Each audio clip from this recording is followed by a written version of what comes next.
Non mais très bien, le problème c'est qu'il y a une indignation à géométrie variable dans ce pays.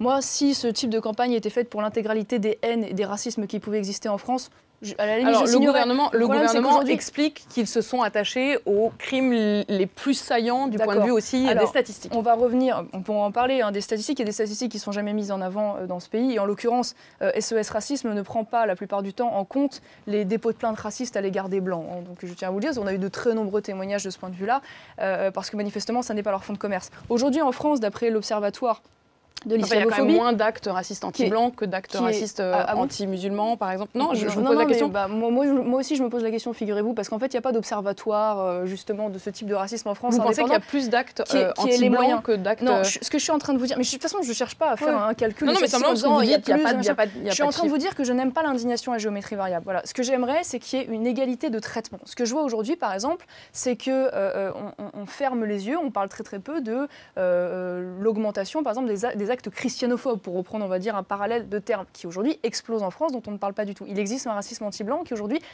dont on ne parle jamais en France.